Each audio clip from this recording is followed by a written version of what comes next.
जब हम national interest की बात करते हैं तो there are variety of national interest. सबसे प्राइमरी जो है वो है टेरिटोरियल इंटीग्रिटी, यानी कि राष्ट्र की सुरक्षा की बात आती है, अखंडता की बात आती है, तो उसके लिए सभी जरूरी फैसले लिए जाते हैं। यही एक्चुअली बेसिस है जो रिसेंटली हमारे मिनिस्टर फॉर होम अफेयर्स हैं, उन्होंने प्लान बताया है कि इंडिया म्यांमार के बॉर्डर को अब हम बार्ब कर रहे हैं, फेंसिंग कर रहे हैं। That's the plan of government. लेकिन हर एक फैसले के कई अन्य पहलू भी होते हैं, राइट। तो इस वीडियो में हम जानेंगे कि इंडिया म्यांमार के बॉर्डर पर फेंसिंग से क्या क्या इशू बनकर आ सकते हैं और अभी यह फैसला क्यों लिया जा रहा है। क्या it is about just immigrants जो कि म्यांमार में, क्योंकि जुंटा गवर्नमेंट का राज चल रहा है, कई जगह पर सिविल वॉर जैसी सिचुएशन है, जैसे चिन रीजन, तो क्या इस कारण से हम ऐसा कर रहे हैं या इसका और भी कुछ कारण है? इसमें कल्चरल एंगल क्या है? प्रीलिम्स और मेंस दोनों की दृष्टि से ये वाला टॉपिक इंपॉर्टेंट है। कुछ डिटेल्स हैं जहां से डायरेक्ट प्रीलिम्स के क्वेश्चन आएंगे। तो पहले मैं इसका थोड़ा बैकग्राउंड बता देता हूं, है क्या। ये आपका म्यांमार वाला रीजन हो गया, इंडिया वाला रीजन है। दूसरा मैप लाते हैं, देखिए देखिए। सबसे पहले अगर आपसे पूछूं कि इंडिया म्यांमार में इंडिया की तरफ से कितनी स्टेट्स हैं जिनका बॉर्डर म्यांमार के साथ कनेक्टेड है, क्योंकि इन्हीं सभी स्टेट्स के बॉर्डर पर अब क्या आएगा, ये फेंसिंग होगी। तो देखिए 4 स्टेट्स हैं, मिजोरम, मणिपुर, नागालैंड और अरुणाचल प्रदेश।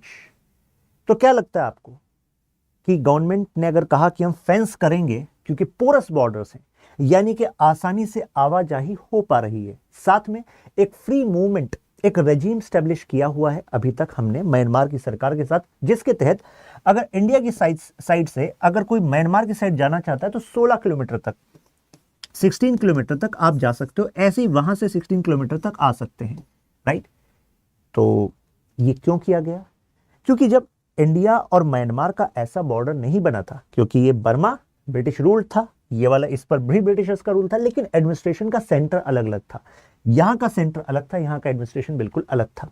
लेकिन बाद में जब डिवीजन हुआ, डिवीजन के बाद ये बॉर्डर्स बनाए गए, तो ये कहा गया कि कई जो कम्युनिटीज हैं यहां पर, वो ट्रेडिशनली अनडिवाइडेड वे में रही हैं, यानी कि बाद में ये बॉर्डर्स आए हैं, तो उनकी कल्चरल सेंसिटिविटी को ध्यान में रखते हुए ये आवाजाही जरूरी है। नंबर 1 तो ये रीजन दिया गया। दूसरा कि भाई ट्रेड, बॉर्डर की जो कम्युनिटीज हैं वो ट्रेड करते रहेंगे तो ये उनका लाइवलीहुड बना रहेगा। तीसरा रीजन ये दिया गया कि अगर हम इंडिया के अदर फ्रंटियर्स की बात करें तो जो ईस्टर्न कॉरिडोर है उसका एक्सेस हमें मल्टीट्यूड बेनिफिट्स दे सकता है इन टर्म्स ऑफ ट्रेड। आप कहेंगे कैसे? Access to ASEAN. आपको पता होगा कि म्यांमार को कहा जाता है इंडिया की डोर टू आसियान, राइट। तो अगर डोर है आसियान की, तो यानी कि जब हम म्यांमार को देखेंगे तो म्यांमार के साथ कनेक्टिविटी प्रोजेक्ट्स को देखते हैं। जैसे आपने सुना होगा trilateral projects, India Myanmar Thailand का trilateral highway project, Kaladan multi modal project. तो यानी कि जब भी हम इंडिया म्यांमार के रिलेशंस की बात करते हैं तो हम कनेक्टिविटी की बात करते हैं, इंफ्रास्ट्रक्चर की बात करते हैं। एक और इंटरेस्टिंग फैक्ट आपको बताता हूं, क्योंकि जो अभी गवर्नमेंट करने जा रही है फेंसिंग, तो कई एक्सपर्ट्स का कहना है कि ऐसा तो नहीं है कि हम अपने फैसले से थोड़ी दूसरी दिशा में जा रहे हैं, क्योंकि अभी तक एज ऑन डेट इंडिया ने करीब $2 बिलियन इन्वेस्ट कर चुका है और म्यांमार में। कहां पर? रोड्स, हायर एजुकेशन, मतलब इंफ्रा, एजुकेशन, स्किलिंग पर हमने $2 बिलियन इन्वेस्ट किया है। तो एक तरफ हम इंफ्रास्ट्रक्चर पर क्यों इन्वेस्ट कर रहे थे? क्योंकि अगर इस रीजन में इंफ्रास्ट्रक्चर आएगा, स्टेबिलिटी आएगी, हमारे लिए ट्रेड रूट्स बनेंगे और ट्रेड रूट से हमें जो एक्सेस मिलेगा नई मार्केट से, उससे हम भी बेटर होंगे। तो ये इन्वेस्टमेंट था फ्रेंडशिप के लिए, इन्वेस्टमेंट था इंडिया की इकोनॉमिक प्रोस्पेरिटी के लिए, इन्वेस्टमेंट था हमारी एक्ट ईस्ट पॉलिसी का centre, pivotal centre north east के डेवलपमेंट के लिए। तो नॉर्थ ईस्ट के डेवलपमेंट के लिए कनेक्टिविटी जरूरी है, लेकिन नॉर्थ ईस्ट की सिक्योरिटी के लिए गवर्नमेंट का कहना है ये फेंसिंग भी जरूरी है। मैं एक और एग्जांपल देता हूं। तो ये 16 किलोमीटर आना जाना, इसको हम कहते हैं एफएमआर, ठीक। इसके अलावा अगर मैं टोटल इस बॉर्डर की बात करूं तो ये है 1643 किलोमीटर, 1643 किलोमीटर। तो इस पर फेंसिंग होनी है।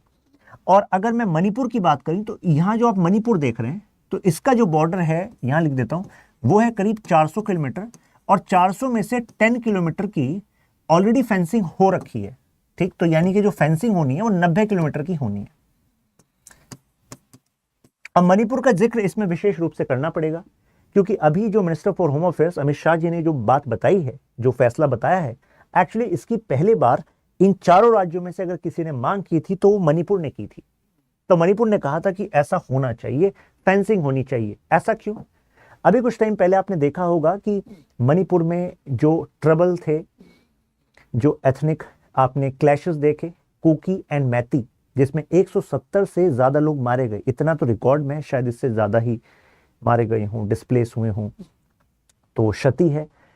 तो ऐसे में सरकार की जो रिपोर्ट है उसका कहना है कि जब हम तह तक गए तो हमें पता लगा कि म्यांमार की साइड से मणिपुर के अंदर कई सारे पोपी कल्टीवेशन वाले, यानी कि जो अफीम की खेती करने वाले जो वॉरलॉर्ड्स हैं, जो यू कैन से सेसेशनिस्ट हैं, या जो रिबेल्स हैं, सेसेशनिस्ट जो यानी कि भारत में अलगाववादी, उनके कुछ ग्रुप्स, और ऐसे ही जो यानी कि रिबेल्स हैं कुछ म्यांमार के, जो म्यांमार की अपनी सरकार के खिलाफ लड़ रहे हैं।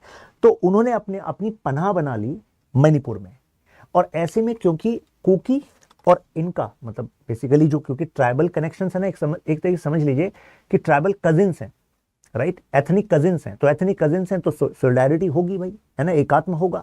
और वो भी एक बड़ा फैक्टर था यहाँ पर, कहते हैं ना कि आग लगाने में, और आग अगर है तो उसको हवा देने में, क्योंकि उनको अपने इंटरेस्ट के लिए उन्होंने ऐसा किया, जिसका इंपैक्ट जो है फिर हमने देखा भारत की सिक्योरिटी पर। तो ये भी एक कारण बताया जा रहा है। इसी फैसले का वेलकम मणिपुर के सीएम ने भी किया, इन्होंने तो एडवाइस ही किया था। इसका फैसले का वेलकम आसाम के सीएम ने भी किया, क्योंकि आसाम के सीएम मिस्टर हेमंता का कहना है कि देखो, इस रास्ते से यानी कि अरुणाचल के जंगलों का इस्तेमाल करके, नागालैंड के हिली ट्रैक्ट्स का इस्तेमाल करके आसाम में जो अटैक करती है उल्फा, उसने भी अपने बेस म्यांमार में बना रखे हैं। तो अगर यहां पर हम फेंसिंग करेंगे और पेट्रोलिंग को और ज्यादा बेटर करने की कोशिश करेंगे via more infusion of technology, तो शायद इससे आसाम की जो सिक्योरिटी का जो इशू है वो भी कुछ हद तक सॉल्व होगा। इसी बात को वेलकम अरुणाचल प्रदेश ने भी किया। शायद आप लोग सोच रहे होंगे सर वेलकम की बात क्यों कर रहे हैं, हर कोई इसकी अच्छा ही करेगा। नहीं, ऐसा नहीं है, क्योंकि सरकार के इस फैसले का विरोध मिजोरम कर रहा है और नागालैंड कर रहा है। तो आप कहेंगे सर ये क्यों कर रहा है? फेंसिंग होगी तो जो इलीगल माइग्रेशन है वो तो, उससे तो मिजोरम को भी फायदा होगा, नागालैंड को भी फायदा होगा। तो एक इंटरेस्टिंग फैक्ट और बता देता हूं आपको। डिफेंस की जब बात आती है देश की, तो मुझे बताइए सेंटर के पास पावर है कि स्टेट के पास पावर है? तो आप खुद ही कहेंगे कि यार सेंटर के पास पावर है ना। तो सेंटर ने फैसला लिया था कि जो इलीगल इमिग्रेशन यहां से होगा, क्योंकि 21 मतलब अगर मैं फरवरी की बात करूं तो 2021 की, तो तब से हम देख रहे हैं कि म्यांमार में ट्रबल चल रहा है, डेमोक्रेसी को हटा दिया गया, मिलिट्री गवर्नमेंट आ गई, और मिलिट्री गवर्नमेंट और जो अलग अलग रिबेल्स हैं उनके बीच में संघर्ष चल रहा है। तो ये बात सही थी कि भाई संघर्ष चल रहा है तो अपने आप की जान बचाने के लिए वहां से लोग मूव होंगे, इंडिया के नॉर्थ ईस्ट की तरफ होंगे। भारत सरकार का कहना था कि यहां से जो मूवमेंट है उसको रेस्ट्रिक्ट किया जाए, भारत में पनाह ना दी जाए, क्योंकि भारत मतलब हमारी इंटेलिजेंस एजेंसीज का कहना था कि उसके बहाने कई सारे जो भारत को तोड़ने वाले ग्रुप हैं वो भी इन्फिल्ट्रेट करेंगे इंडिया की तरफ। तो हमने मना किया था, मतलब दिल्ली ने मना किया था। लेकिन मिजोरम में 40,000 रिफ्यूजीज को पनाह दी गई, वो मिजोरम की सरकार ने दी। तो स्टेट गवर्नमेंट का कहना है कि देखो, भले ही डिफेंस जो है सेंटर की जिम्मेदारी है, लेकिन यहां पर बात कुछ और है, यहां पर कल्चरल सेंसिटिविटी की बात है। उनका कहना है कि जैसे यहां पर जो मिजोज हैं और म्यांमार में यहां पर है इनकी चिन स्टेट, ये जैसे हमारे अलग अलग प्रोविंस हैं, ऐसी म्यांमार की चिन स्टेट। तो चिन स्टेट ये एथनिक कजिन्स हैं, तो ऐसे में इनके साथ तो पुराना रिश्ता है, पुराने धार्मिक विश्वास भी हैं। अभी मैं और एग्जाम्पल भी दूंगा आपको। तो ऐसे में इनको अगर ये मुश्किल में अपनी जान को बचाने के लिए ये ह्यूमैनिटेरियन ग्राउंड पर सपोर्ट चाहते हैं, जगह चाहते हैं, तो यार हमारी तो जिम्मेदारी बनती है कि हम इनको देंगे ही देंगे पनाह। तो ये एक रीजन आया। तो यहाँ पर कल्चरल एंगल वर्सेस जो गवर्नमेंट का यू कैन से सोचना है, गवर्नमेंट की जो स्ट्रेटेजी थी वो आमने सामने आ गई। तो इसी वजह से कहा गया यहाँ पर फेडरल कॉन्फ्लिक्ट निकल कर आ गया। ऐसा ही कुछ नागालैंड का कहना है।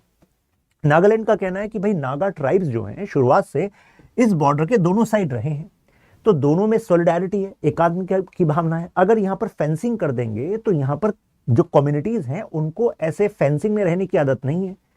तो एक तो उनका लाइवलीहुड, उनका कल्चर, इन सेंसिटिविटीज को देखा नहीं जा रहा। तो ये इनका कहना है। तो यानी कि इट्स अ डिबेट, राइट। तो यानी कि एक तरीके से हमें पता लगा कि यहां पर दो पक्ष हैं। एक तो है जो म्यांमार में चल रहा है सिचुएशन, जुंटा गवर्नमेंट, मिलिट्री का शासन, संघर्ष, उसकी वजह से होने वाला इलीगल इन्फिल्ट्रेशन, और दूसरा है हमारे जो मणिपुर में यू कैन से जो कॉन्फ्लिक्ट हमने देखा, वैसे कॉन्फ्लिक्ट में बाहरी ताकतों का हाथ, वो वाला कारण।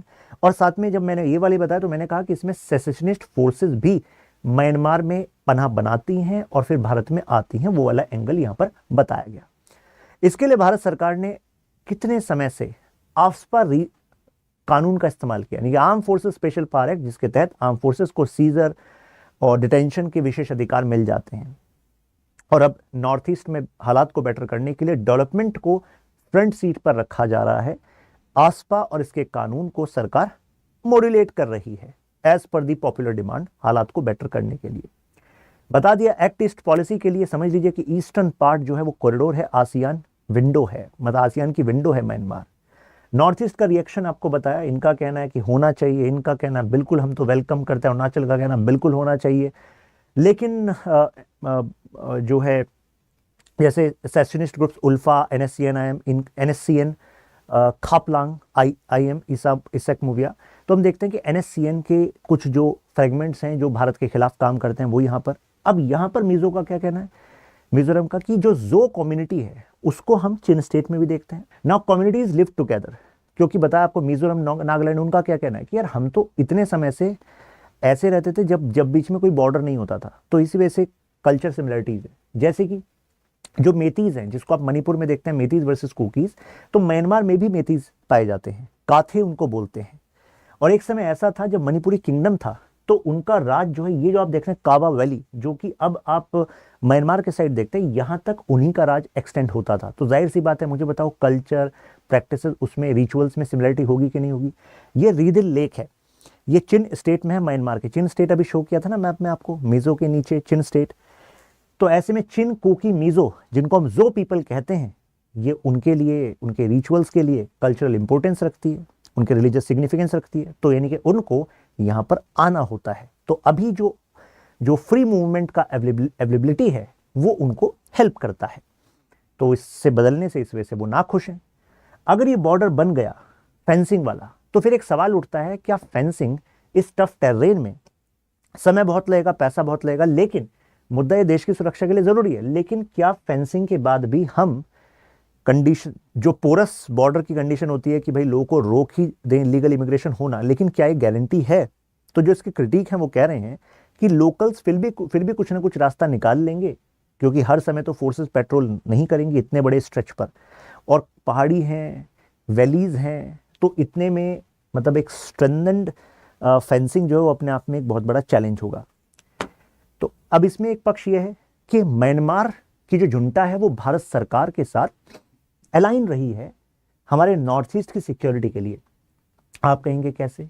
जैसे हमारी जो फोर्सेस हैं, हमारी मिलिट्री है, उन्होंने म्यांमार की मिलिट्री के साथ मिलकर ज्वाइंट ऑपरेशंस किए हैं म्यांमार के अंदर, क्योंकि जिससे म्यांमार के अंदर जो गढ़ बनाकर बैठते हैं और भारत पर निशाना साधते हैं, यानी कि जो आतंकवादी समूह हैं, अलगाववादी ताकतें हैं, उन पर हमने अटैक किया है। तो अगर हम फेंसिंग कर रहे हैं, कहीं ऐसा तो नहीं है कि इसका इंपैक्ट इंडिया म्यांमार रिलेशन पर पड़े? ये एक लॉजिक दिया जा रहा है, राइट? तो यानी कि वी नीड टू, अब बात ये भी है कि अगर आपकी फेंसिंग करनी है तो आप दूसरे से बात करके नहीं कर सकते। भाई ये किस तरह के सोवरन हुए आप कि अपने देश में अपनी फेंसिंग करनी है कि एक बार दूसरे पड़ोसी से पूछ लेते हैं, राइट? तो कहने का मतलब है यहां पर फिर आपको बैक चैनल डिप्लोमेसी का इस्तेमाल करना पड़ता है, सो दैट आप दूसरी पार्टी के कंसर्न अगर कुछ हैं भी तो हम उसको कम्युनिकेट करें कि हमारा कंसर्न क्या है, what more we want kind of assurity कि भाई म्यांमार की जमीन का इस्तेमाल भारत के खिलाफ ना किया जाए, उसमें हमारा सपोर्ट जो है लगातार बना रहेगा। और रही बात कल्चर सेंसिटिव वाली, इस वाली, तो अभी मैं कंक्लूजन में उस पर आऊंगा। ये मैं आपको बता रहा था कि जो सेसेशनिस्ट ग्रुप्स हैं वो यहाँ पर, अब कंक्लूजन में हम क्या कह सकते हैं? देखो, नेशन की सिक्योरिटी तो प्राइमरी है, राइट? तो अगर बॉर्डर से इलीगल इमिग्रेशन होता रहा है, ध्यान से सुनना, बांग्लादेश से जो इलीगल इमिग्रेशन है उससे कंपेयर मत करना म्यांमार के इलीगल इमिग्रेशन से। क्यों?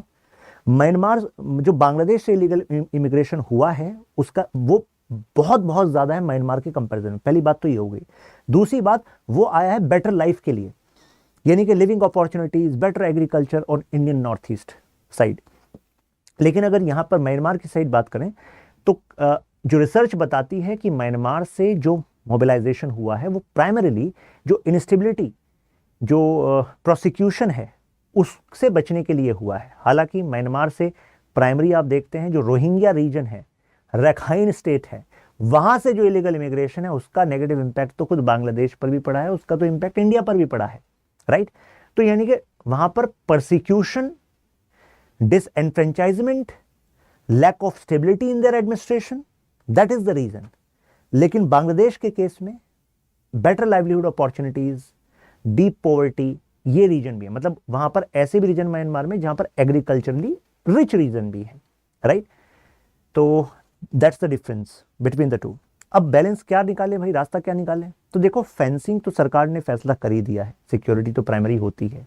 With regard to this cultural sensitivities, जैसे कि जो पीपल की हमने बात की, तो ऐसे में कोई बीच का रास्ता निकाला जा सकता है, जिससे कि बॉर्डर पर कुछ रूल्स बनाए जा सकते हैं, जिससे कि विदाउट एनी प्रॉब्लम अगर उनको अपने कुछ रिचुअल्स के लिए, रिलीजियस सिग्निफिकेंस के लिए म्यांमार में जाना है, तो दोनों देशों की आपसी सहमति से वो सहूलियतें उनके लिए कंटिन्यू हो विद प्रॉपर रेगुलेशन, राइट। तो प्रॉपर रेगुलेशन हो जाएगा, देश की सुरक्षा भी रहेगी और उनका कल्चर, रिलीजियस सिग्निफिकेंस वो भी रिस्पेक्ट हो जाएगा, राइट।